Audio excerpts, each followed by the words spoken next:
welcome back to my channel. Today we are talking about this book right here, and it is called The Giver of Stars by Jojo Moyes. My name is Michelle. I do 5-star book reviews. This book is 10 out of 5 stars. This book is incredible, and I couldn't wait to read it. I love Jojo so much. Remember, up on your screen, Me Before You, and then remember the movie? And I want to watch the movie today. I really do. I'm like, there are not enough hours in today because I want to watch this movie, and I don't have time. But this movie was so good. I saw it in the movie theater. I love her, but guess what? I was watching a video that she was doing on The Giver of Stars, and she said, it's going to be a movie, and I can't wait. Of course it's going to be a movie. I was like, she writes a book, of course it's going to be a movie. But you know what? She has written more books than I even knew about. I think this is her 12th. Don't quote me on that, but it's close, okay? She's written a lot of books. And you know what's so inspiring about her is that she didn't give up. I was reading on her webpage her story, and she was talking about how book after book was getting rejected. And then she wrote a book that people were fighting over. And I'm not sure if it's Me Before You, but let's just say it is, just for us, okay? I want to imagine that it is because I love that book so much. But I mean, how incredible. She just didn't give up, and then look what she has given us.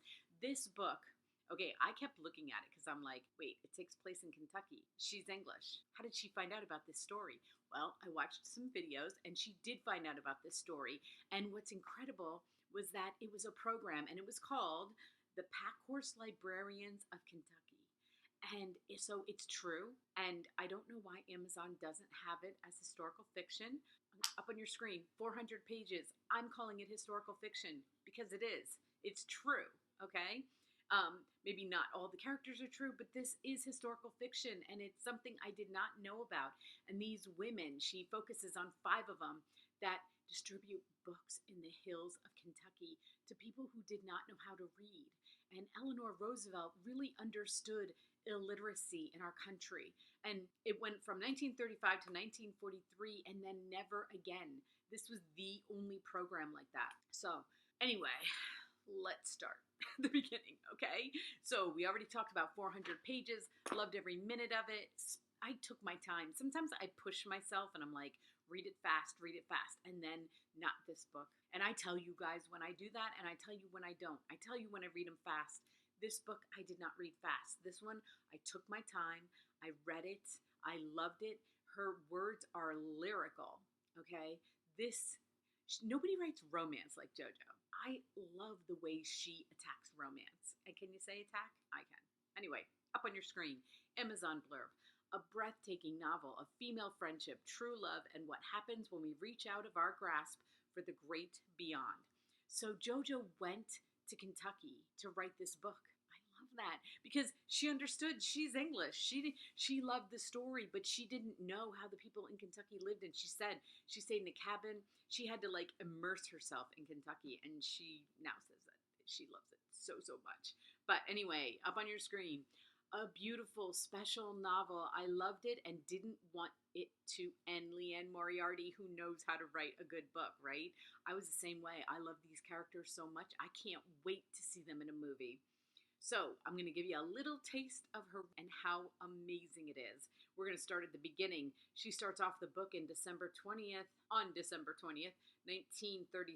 Listen, 3 miles deep in the forest just below Arnott's Ridge, and you're in silence so dense it's like you're walking through it. Oh my gosh, can you just like, it puts you right there. She puts you in Kentucky. And I have been to Kentucky, but like briefly. I haven't really spent, especially not in the hills of Kentucky, but I was like, wow, she took me there with this book. And that's why I love her. So let's go through the characters, okay? We start off with Alice Wright. And I love what Jojo does.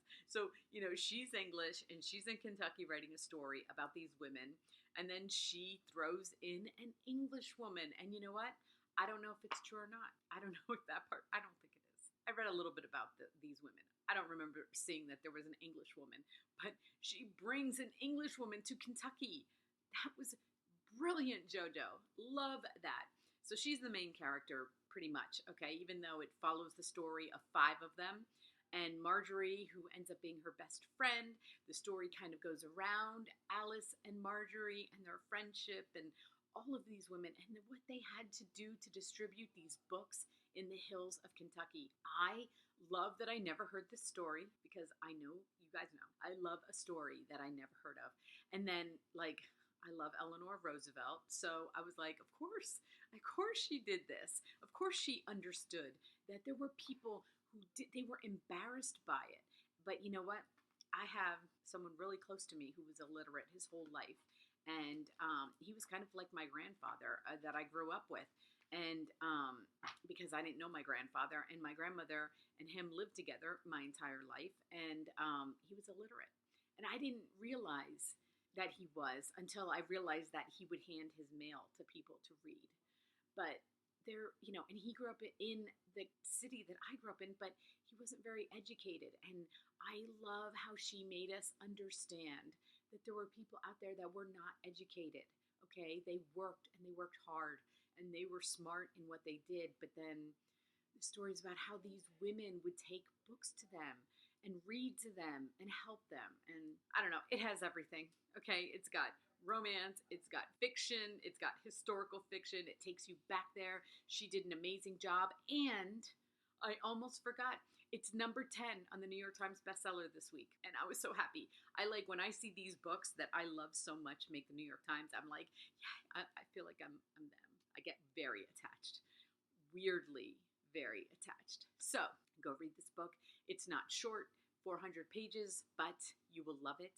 Take your time, read it, absorb her brilliant writing, and you will be so happy that you did. So below, IndieBound, Amazon. Let me know what you think. Let me know if you read it. Let me know if you're going to read it because I want to talk about it, and I love talking about it with you guys. So that's it. Until my next book.